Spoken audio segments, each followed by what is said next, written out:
Bienvenidos al canal Abre los Ojos, una mirada crítica a la religión y a la política.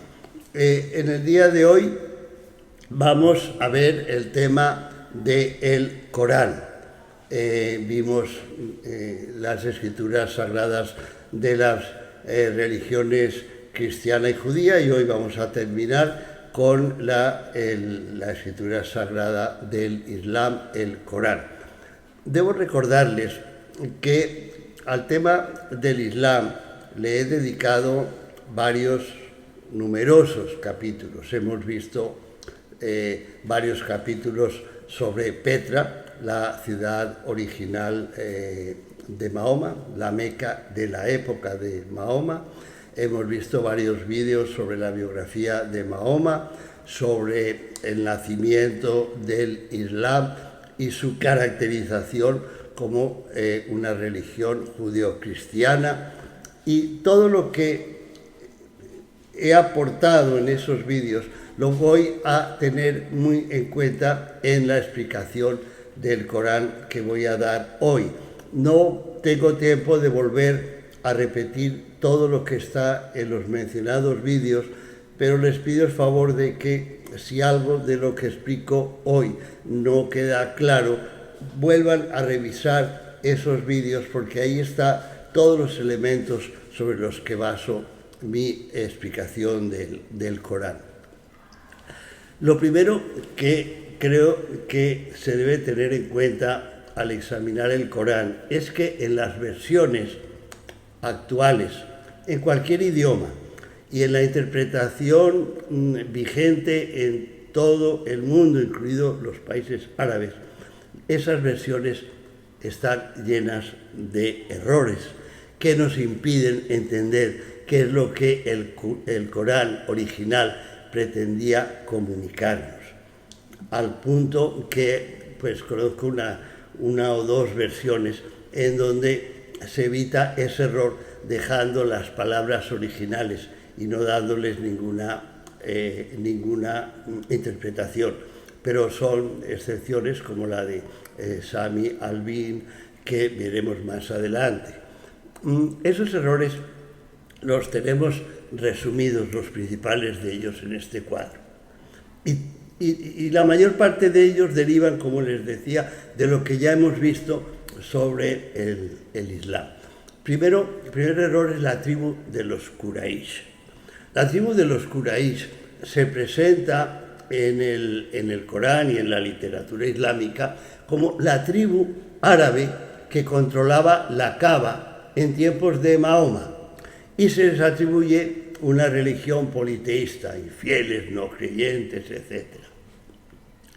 Eso no es correcto. La realidad es que los Quraysh, y eso lo vamos a ver más adelante, es el conjunto de tribus federadas lideradas por los gasánidas, que ya vimos también, y su religión era cristiana monofisita. Segundo error, el tema de la ciudad de Mahoma. La ciudad de Mahoma es la Meca, pero la Meca de hoy día no es la misma de la época de Mahoma. Como vimos, la época de Mahoma, la Meca es Petra, la actual Petra. Siguiente tema, el idioma del Corán original. El error es creer que fue escrito en lengua árabe, porque ese error impide tener una comprensión correcta de muchos versículos, como veremos. El Corán original fue escrito en idioma sirio-arameo, o sea, el arameo que se hablaba en Siria, y posteriormente traducido al árabe. Siguiente tema, el tema de los nasara o nazarenos. S y Z en español vienen de la misma palabra en árabe, que a veces se traduce por S y a veces por Z, es lo mismo. El error, y es un error que tiene consecuencias muy importantes, es creer que significa cristianos. En todas las versiones prácticamente se traduce Nazara o Nasara por cristianos. Y en realidad, Nasara originalmente significa judíos cristianos. Nasara, que es la traducción de nazarenos, los padres de la Iglesia, lo tratan en varios volúmenes y siempre los mencionan nazarenos como el nombre que recibían los judíos cristianos en los primeros siglos. Sin embargo, en el Corán se traduce por cristianos. Eso no es correcto. El siguiente tema es el tema de los asociadores. Los asociadores aparecen como los peores enemigos del Islam. Se les menciona una y otra vez. Se les critica, se les manda destruir. Y es claro que los asociadores del Corán son los que asocian a un hijo, Jesús, y a veces incluso una diosa, María. El error es considerar que asociadores se refiere a politeístas, cuando asociadores, los peores enemigos del Islam, se refiere a los cristianos. Como eran cristianos los Quraysh, y es lógico, los Quraysh fueron los enemigos de Mahoma, y los Quraysh eran cristianos monofisitas, como acabo de mencionar, y a veces parece incluir otros tipos de politeístas. Para el Corán, el asociar a Dios, a Alá o a Yahvé, un hijo o una compañera, inmediatamente los convierte en politeístas. No. Gente del libro es otra expresión que se cree en las versiones que incluye judíos y cristianos. Normalmente gente del libro es gente de la Torá, los 5 primeros libros de la Biblia, y se refiere a los judíos, con alguna excepción. Ahora, veamos el contexto histórico rápidamente en que nace el Corán. En el año 610 se inicia la predicación de Mahoma en Petra. Petra pertenece al Imperio Romano Bizantino y es gobernada por las tribus gasánidas y sus asociados, en total un conjunto de tribus a los que se refieren siempre en la literatura de la época como los federados, que son aliados, por no decir testaferros, de Bizancio. Y resulta que Mahoma está predicando la religión más opuesta al cristianismo monofisita, que es la religión oficial de los gasánidas, que son los que mandan en Petra. ¿Por qué? Porque ¿qué es el monofisismo? Es considerar que Jesús tuvo una sola naturaleza que es divina. Y el judío-cristianismo es considerar a Jesús como un ser humano, como una sola naturaleza humana. En el 614, Jerusalén es ocupada por los persas, que ocupan toda Siria y Palestina, y en ese momento los gobernantes de Petra ocupan el poder con más independencia, porque antes Bizancio tenía un control bastante estricto, pero en la época de los persas no hay ninguna constancia de que los persas ocuparan Petra. Quizás les sometieron algún impuesto, pero no hay evidencias ni literarias ni arqueológicas de que ocuparan Petra. Luego los gasánidas tenían todo el poder, o los Quraysh tenían todo el poder y toda la autoridad. En el año 622 el emperador Heraclio inicia la reconquista de los terrenos conquistados por los persas, y en ese mismo año Mahoma abandona Petra por Medina. Abandona Petra porque lleva como 14 años siendo perseguido por los que gobiernan Petra, que son sus enemigos, los Quraysh. Es la tribu de Mahoma, pero es la enemiga de Mahoma. Medina está ocupada en esa época por árabes, judíos y judio-cristianos, que son los Nasara, a los que se alude como Ansar. Ansar, N-S-R, tiene la misma raíz de consonantes que Nasara. Luego, en aquella época en que las palabras se escribían con consonantes, se podía considerar que eran lo mismo y que luego se vocalizaron de forma diferente. En el año 630 Mahoma conquista Petra, y a partir de los años 632 hasta 637, los musulmanes ocupan, primero guerrean contra otros tribus árabes para tener un ejército más poderoso, y a continuación, en ese periodo, ocupan Palestina y Jerusalén guiados por Mahoma. Y aquí hay una cosa muy importante: en la literatura que vimos de los territorios cristianos ocupados por el Islam, dejaron constancia literaria de que cuando los árabes ocupan Palestina y Siria, el que los guía es Mahoma. Incluso hay un par de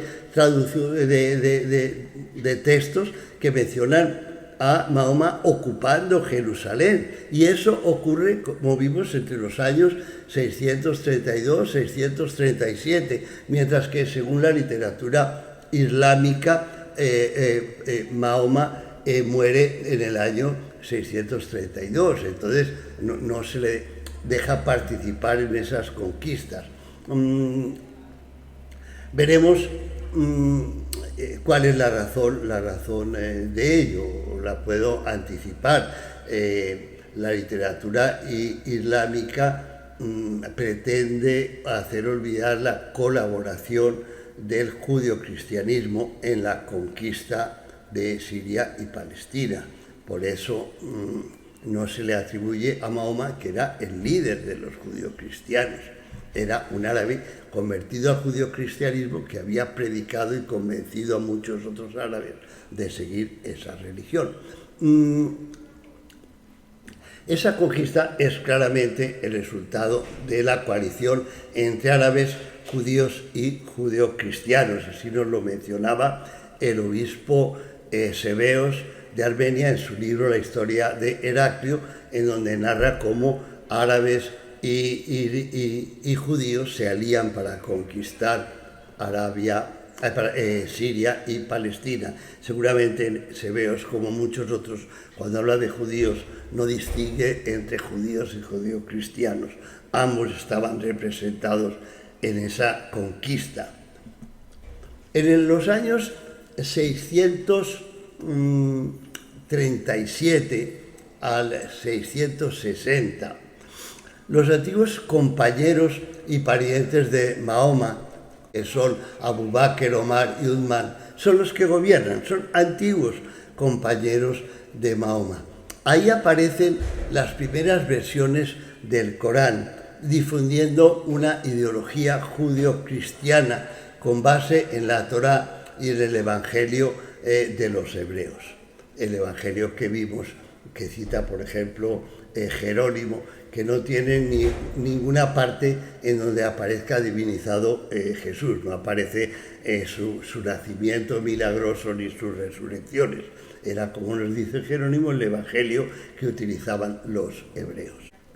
En el 660 al 690 hay un cambio enorme en los gobernadores que controlan Siria-Palestina. Hasta ahí han gobernado compañeros de Mahoma. Pero ahí empieza a gobernar el hijo del mayor enemigo de Mahoma, que es Mujawiya,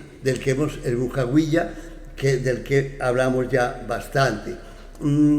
Porque recuerden que en las guerras que duran muchos años, vamos a verlas más adelante, entre Mahoma y los Quraysh. Mahoma se ha ido a Medina y desde ahí combate a los Quraysh. En todas esas guerras, el líder de los Quraysh, el que más se enfrenta a Mahoma, es Abu Sufyan. Cuando la conquista de Mahoma, cuando Mahoma conquista Petra, Abu Sufyan y casi todos los cristianos monofisitas se convierten al Islam y engrosan los ejércitos que después van conducidos por Mahoma a iniciar la conquista de Siria y Palestina. Pero la conversión de Abu Sufyan se cree que no fue obviamente muy sincera. Era eso o o la condena a muerte. Y su hijo, Muawiyah, es un cristiano. Se puede considerar o bien un creyente cristiano, aunque no se sabe de qué versión del cristianismo, quizá no se había definido por ninguna, o un simpatizante cristiano. Ya vimos que es un hombre que cuando se le elige va a rezar en los santos lugares, en lo que las sectas cristianas confían para dirimir sus diferencias, el que tiene como su primer ministro y sus oficiales a cristianos como Juan de Damasco, etcétera, etcétera. Entonces, Muawiyah, que conserva, digamos, el espíritu Quraysh cristiano, es un enemigo de Mahoma. La conclusión es que se excluye a Mahoma de la historia. Por eso Mahoma no aparece en ninguna inscripción, ni en ninguna moneda, ni en ningún texto de la época. A Mahoma se le excluye en esta época de la historia. Se le olvida. Pero en el año 690, alrededores, aparece algo que ya también comentamos, y es que hay una lucha por el califato entre Abd el-Malik y Ibn Zubayr, Abdallah ibn Zubayr. Y los dos en esa lucha pretenden incorporar a sus huestes a los árabes de la Arabia profunda, de la Arabia por debajo de Siria y Palestina. Y para ello acuden a mostrarles que ellos siguen a un profeta totalmente árabe, que es el enviado de Dios después de Jesús. Entonces, en esa época, ambos pretenden ser seguidores de Mahoma, porque es un profeta árabe, y ellos quieren presentarse a esos territorios que intentan conquistar ideológicamente como plenamente árabes. Y entonces aparece nuevamente Mahoma en la historia. Y aparece, como vimos, la presentación oficial por parte de los que van a ganar, que son los de Abd el-Malik. A Mahoma se le presenta en los escritos que hay en el templo, en el domo de la roca. Ahí aparece toda la historia de Mahoma por primera vez. Y a partir de ahí hay varios reelaboraciones del Corán. El Corán además se populariza, siempre insistiendo en su carácter árabe y el carácter árabe del profeta Mahoma. Y aparecen por primera vez las menciones al Islam o a los musulmanes. Hay textos del Corán que son más antiguos que esta época, como la Sura de la Vaca, que es muy importante, en donde se menciona, se hace mención, por ejemplo, al Islam. Es un anacronismo. El Islam y el término musulmanes aparecen solamente a partir de los años 690.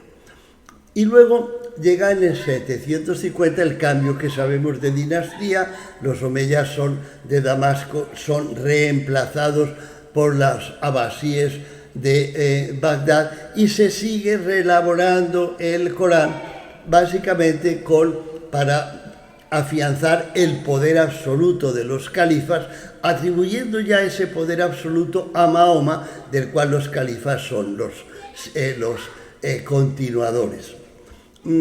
Se afianza también el tema del odio hacia los infieles y se justifican así las guerras de conquista. O sea, el Corán se sigue desde principios del siglo VII hasta mitad del siglo X.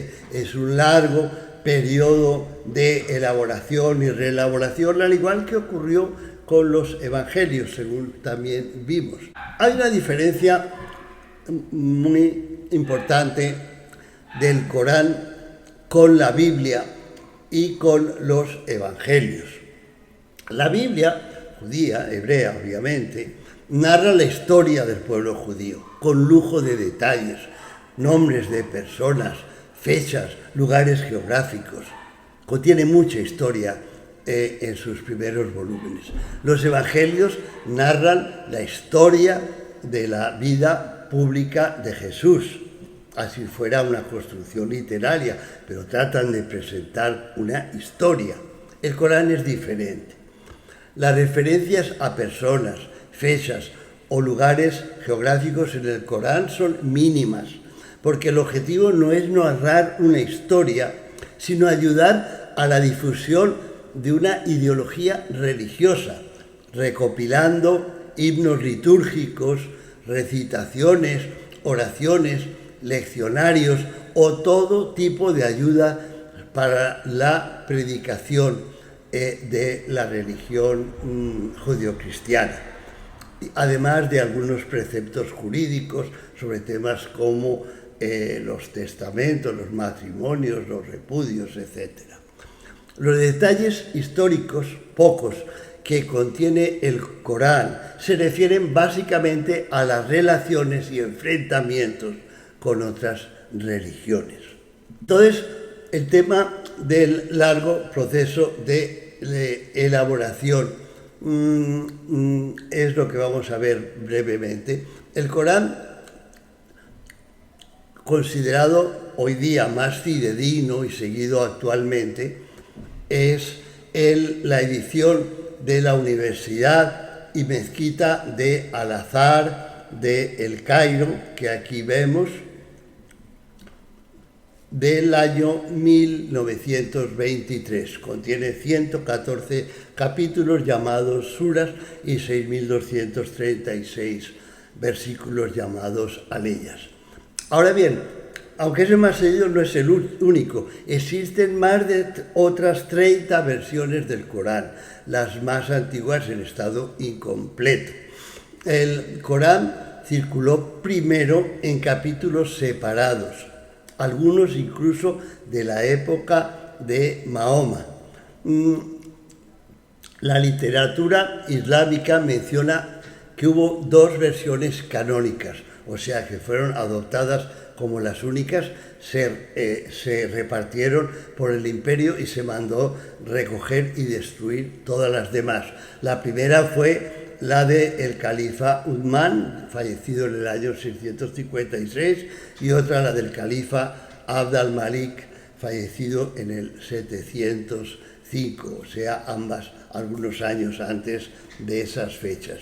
Y en la época Abasí, el Corán siguió siendo reelaborado y solo tuvo su forma definitiva a mediados del siglo X, cuando se aplicó totalmente la normalización ortográfica. Recuerden que al principio el árabe, como las lenguas semitas, solo se escribía con consonantes, cada palabra tenía una raíz de 3 consonantes, y poco a poco se fueron agregando vocales y signos diacríticos para distinguir palabras que se escribían igual pero tenían significados diferentes, que es el oficio, por ejemplo, de los acentos. El idioma original del Corán. El Corán enfatiza en varias ocasiones haber sido escrito en el idioma árabe. Eso se insiste una y otra vez, pero eso hoy día sabemos que no es correcto. Christoph Lusenberg, en el libro que tenemos aquí, la lectura siro-aramea del Corán, probó en este libro del año 2000 el origen arameo del Corán. Mostró cómo numerosas palabras del Corán solo pueden ser entendidas retrotrayéndolas a su original arameo, porque se dejan tal cual solamente cambiando el tipo de letra por el alfabeto árabe, pero el significado no existe en árabe. Tenemos que ver qué quería decir en arameo. Es como si dijéramos en el fútbol, como se ha hecho muchos años, offside, sin saber inglés no entenderíamos qué quiere decir. Hay muchos offsides en el Corán. De forma que esto, según Christoph Lusenberg, que es una figura preeminente en este área, afecta a un 25% de los pasajes del Corán, cuyo significado es incierto si no las leemos como si fuera arameo. Y a muchos otros pasajes que dice Lusenberg se les ha dado una traducción, no hay incertidumbre, pero esa traducción no es correcta. Entonces, por su lado, Sami Al-Deeb, que cité anteriormente, en su introducción a los errores lingüísticos en el Corán, más reciente, del año 2021, estima que el Corán contiene entre un 6 y un 10% de palabras en otras lenguas semíticas, principalmente la siriaca, y encuentra más de 2.500 errores lingüísticos en el Corán. Fíjese lo que quiere decir. Si tenemos 10% de palabras que no se entienden en árabe, en una frase de 10 o 20 palabras, basta que haya una que no se entiende para que toda la frase no se entienda. Entonces, ese 6 a 10% de palabras que no se entienden falsean la comprensión de muchos versículos, de muchas frases del Corán. Vamos a ver algunos ejemplos, pocos porque el tiempo no nos da, pero les aseguro que en el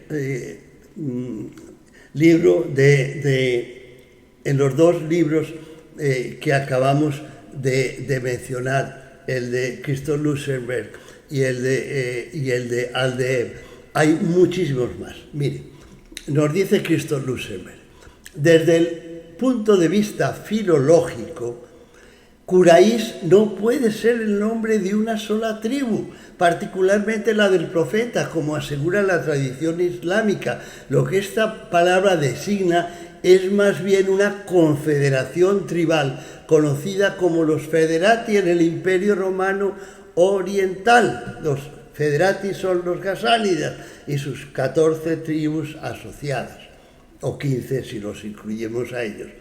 En las suras 44 y 52 podemos leer lo siguiente: les daremos por esposas a huríes, que quiere decir vírgenes, de grandes ojos.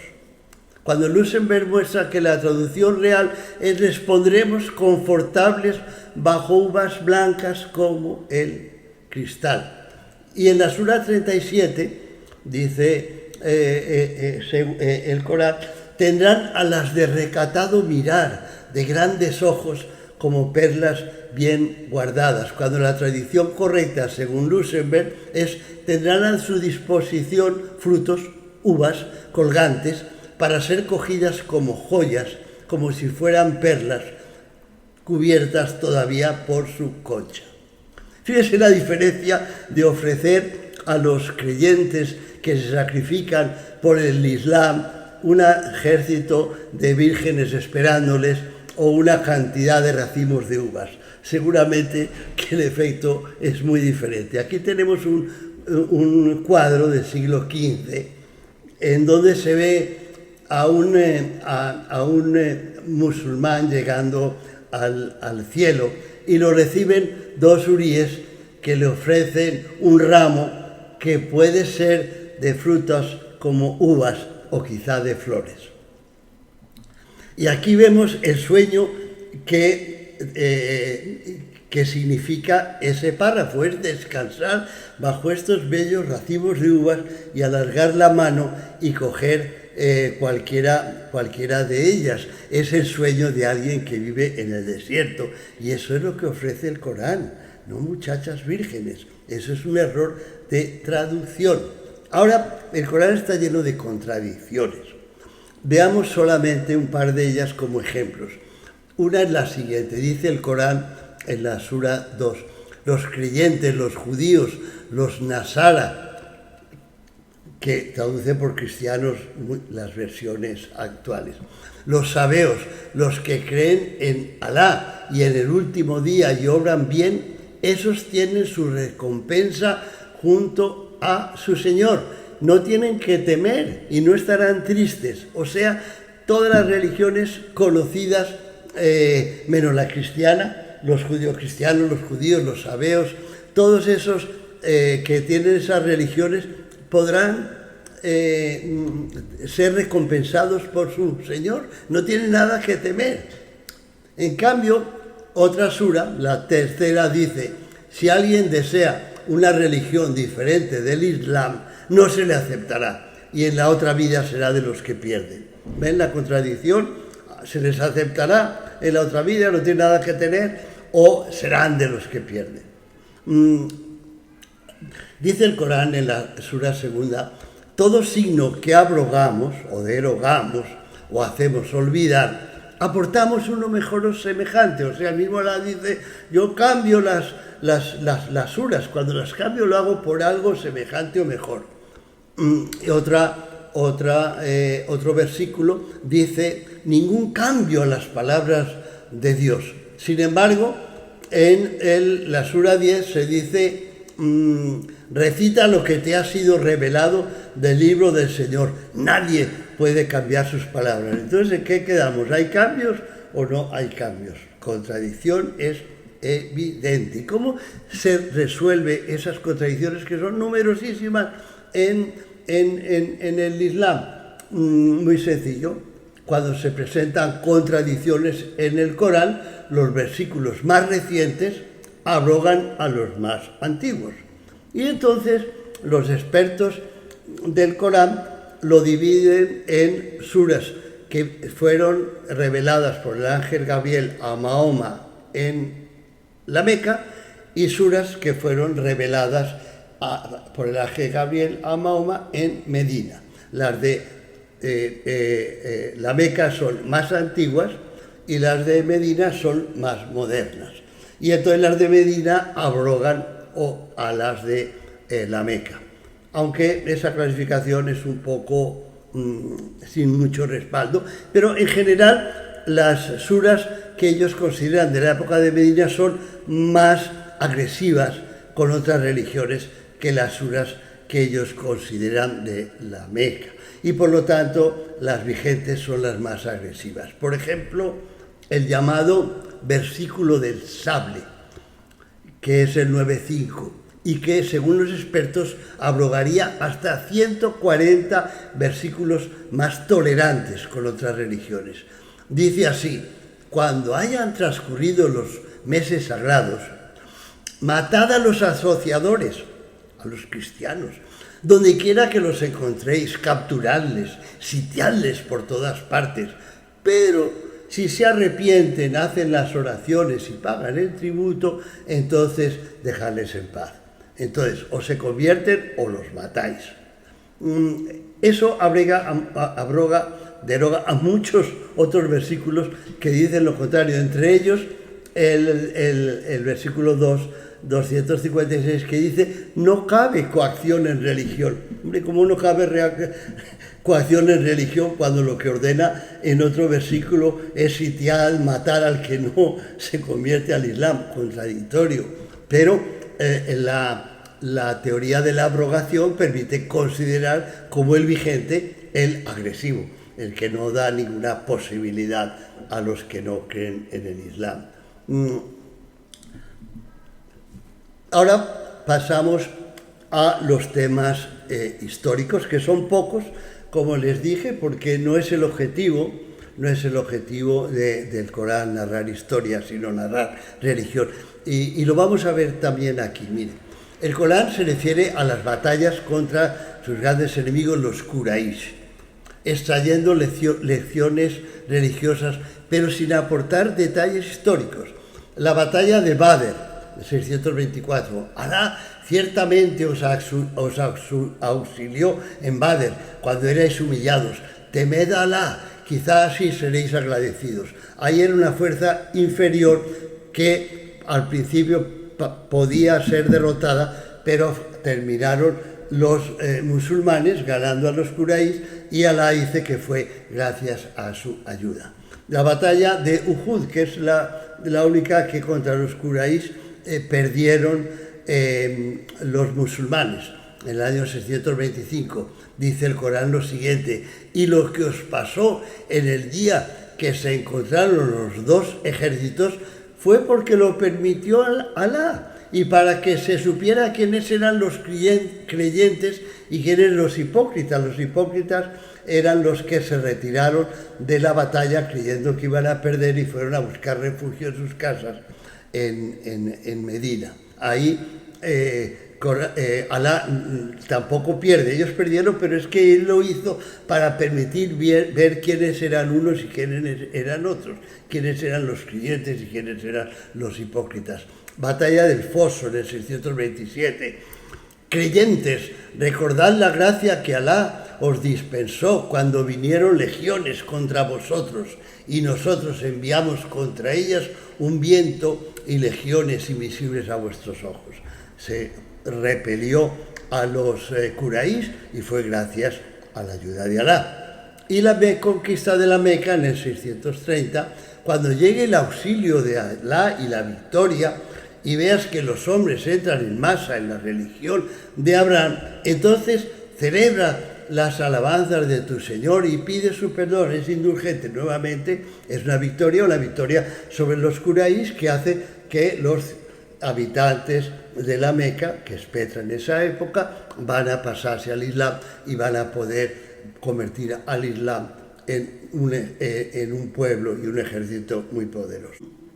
Obviamente, pues aquí está muy claro, todo detalle histórico es para corroborar un punto religioso, la necesidad de agradecer y obedecer a Alá. No da ningún detalle adicional, no son relatos históricos. Pero nos permiten ver algo muy importante o corroborar algo muy importante, y es que los Quraysh son los asociadores son los cristianos son los gasánidas. Esos cuatro términos son equivalentes, como vamos a ver en los versículos que tenemos a continuación. ¿Cómo podrán los asociadores concertar una alianza con Alá y con su enviado, a no ser aquellos con quienes concertasteis una alianza junto a la mezquita sagrada? La mezquita sagrada, la Kaaba, era controlada por los Quraysh. Y durante todos esos años de guerras entre ambos, hubo algunas veces pactos que se hacían a la sombra de la mezquita sagrada. Entonces, claramente, los asociadores ahí y los Quraysh son los mismos. Los asociadores no deben cuidar del mantenimiento de las mezquitas de Alá, siendo testigos contra sí mismos de su incredulidad. De las mezquitas de Alá cuidaban los Quraysh, por eso nuevamente los asociadores son los Quraysh. Y se refiere en plural a las mezquitas porque fuera de la Kaaba, a la entrada de Petra, de la Meca de la época, había otra mezquita que era la de Tanam, que también controlaban los Quraysh. Que solo cuide del mantenimiento de las mezquitas de Alá quien crea en Alá y en el último día. Obviamente ellos quieren reemplazar a los Quraysh como los que controlan la Kaaba. ¿Vais a comparar al que da de beber a los peregrinos y cuida del mantenimiento de la mezquita sagrada con el que crea en Alá y en el último día haga la oración, dé el tributo y no tenga miedo sino de Alá? Es una comparación que hacen ellos contra los Quraysh para decir que ellos son los que tienen el derecho de controlar la Kaaba, no los Quraysh. Y finalmente, creyentes, los asociadores, que repito, son los cristianos, son mera impureza, que no se acerquen pues a la mezquita sagrada después de su año. Eso se refiere a que en el año 628 o 629,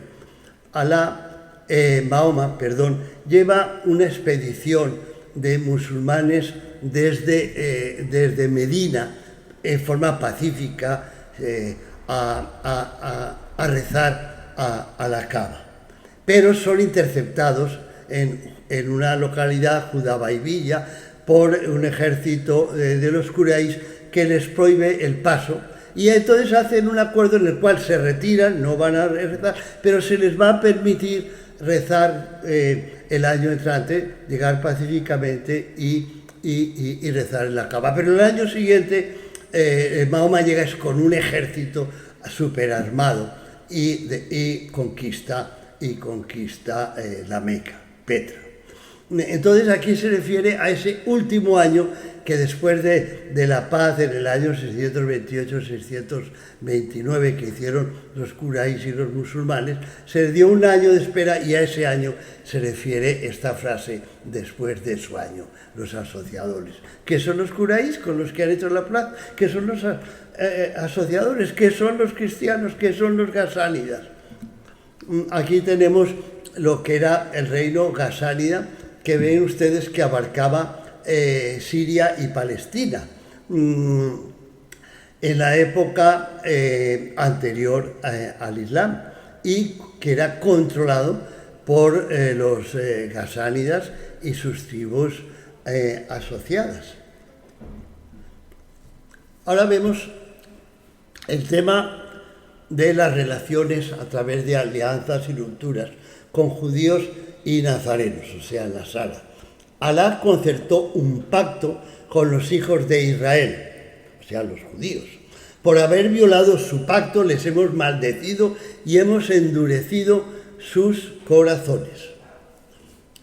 Y otro, concertamos un pacto con quienes decían somos Nasara, pero olvidaron parte de lo que se les recordó, y por eso provocamos entre ellos enemistad y odio hasta el día de la resurrección. Esto es muy importante porque, como vimos una y otra vez, el obispo, volvemos a mencionar hoy, el obispo Sebeo de Armenia, en su libro Historia de Heraclio, nos menciona que los judíos combaten con los árabes para conquistar Palestina y Jerusalén. Y solo después de eso se rompe esa alianza. Él nos da una explicación que tiene que ver con quién controla la explanada del templo, si los árabes con su religión abrámica o los judio-cristianos o judíos con su religión de Moisés. Entonces, eso va a ocurrir después de los años 637, pero ocurre, y lo que narra aquí lo corrobora. Pero, en cambio, lo que hace eso es mostrar que los pasajes del Corán que narran la masacre o la expulsión de los judíos de Medina son anacrónicos, porque esos pasajes que vamos a ver se sitúan en los años 620 y la expulsión y el rompimiento con los judíos solo puede tener lugar después del año 637, en que ambos conquistan juntos Jerusalén. Miren, aquí en el Corán se mencionan solamente dos de las tres tribus de Medina que son conquistadas y expulsadas de Medina por Mahoma. La primera, que era los Kainuka, no se menciona, o se menciona según algunos autores indirectamente, pero las otras dos son más claras. Destierro de los Banu Nadir. Él es quien expulsó de sus viviendas a los de la gente de la Escritura, es decir, a los judíos. Sembró el terror en sus corazones y demolieron sus casas con sus propias manos. Si Alá no hubiera decretado su destierro, les habría castigado en la vida de acá. Esa es una de las tres grandes tribus judías. El Corán muestra que se les desterró, y la literatura islámica dice que se les impidió llevarse ninguno de sus bienes, ni joyas, ni dinero, ni ningún tipo de objetos. Y el segundo es la masacre de los Banu Qurayza. El Corán dice: Alá hizo bajar de sus fortalezas a los de la gente de la Escritura, que habían apoyado a aquellos, los invasores Quraysh de la batalla del Foso, Sembró el terror en sus corazones. A unos matasteis, a otros hicisteis cautivos. Mataron a todos los hombres y hicieron cautivos y vendieron como esclavos a las mujeres y a los niños impúberes, según nos explica aclara la literatura islámica. Os ha dado en herencia su tierra, sus casas, sus bienes y un territorio que nunca habían pisado. Estos episodios y otra guerra contra judíos, que era de Khaybar, que sigue a estos destierros, no son ciertos. Primero porque, como les digo, se sitúan unos casi 15 años antes de la ruptura entre los árabes de Mahoma y los judíos y judeocristianos. Y además porque son absurdos, porque la masacre total de los hombres de la tribu de los Banu Qurayza, la literatura islámica nos dice que se les iba degollando y enterrando ahí mismo en una fosa en la plaza de mercado. No se pueden enterrar 600, 700 cadáveres en una plaza de mercado. Absurdo. Y además porque no hay ninguna fuente externa que lo corrobore. Cuando todo lo que ocurría a las etnias judías en otros países tenían alguna mención, algún comentario por parte de los judíos de Persia, que seguían la actualidad política de su religión en otros territorios. No hay por ninguna parte ninguna mención que corrobore eso y es plenamente anacrónico. Lo que nos dice eso es que los detalles históricos del Corán responden siempre a motivaciones religiosas. Ahí yo creo, y es lo que expliqué antes, que cuando se escribe todo eso, se quiere antedatar la expulsión de los judíos para evitar mostrar a Mahoma aliado con los judíos conquistando Jerusalén en los años 36-37. Se le hace morir mucho antes y por lo tanto se explica también mucho antes que Mahoma destruyera a las etnias, a los judio-cristianos y a los judíos de Medina. Y finalmente, fuentes del Corán. La principal fuente del Corán es la Biblia hebrea. De los 6.236 versículos coránicos, 502 se refieren a Moisés, 245 a Abraham, 131 a Noé. 800 versículos son preceptos legales y religiosos provenientes básicamente de la Biblia. También se observan pasajes tomados de la Misná, del Talmud o del Apocalipsis de Enoc. Ahí hay ya una buena parte del Corán. La segunda fuente corresponde a textos no canónicos de los evangelios, como el Evangelio de los Hebreos, el protoevangelio de Santiago, que es donde salen algunas referencias del Corán a los padres de María, Joaquín y Ana, y el texto, el Evangelio árabe de la infancia, en donde se narran algunos sucesos que recoge el Corán, como a Jesús haciendo pajaritos con barro que luego cobran vida, etc. Y también hay pasajes que provienen de las religiones maniquea y de la religión de Zoroastro. El arte del Corán, entonces, no es la originalidad ni la fiabilidad histórica, sino la capacidad de combinar todos estos elementos para crear una nueva religión que yo defino como el judio-cristianismo más Mahoma. Los detalles históricos, repito, no tratan de dar relatos fieles de los acontecimientos, sino de probar que todo ocurre por la voluntad de Alá. Y con esto termino las tres partes de la serie.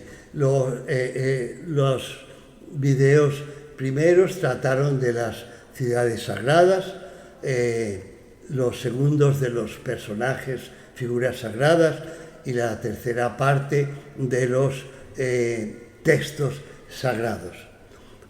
Ahora lo que me queda es, en un vídeo adicional, voy a sacar algunas conclusiones de todo lo que se ha aportado en estos vídeos y voy a tratar de redondear un poco alguna bibliografía que aconsejaría a quienes quieran profundizar o aclarar mejor estos temas. Hasta entonces, muchas gracias y si les ha gustado no olviden darle al like.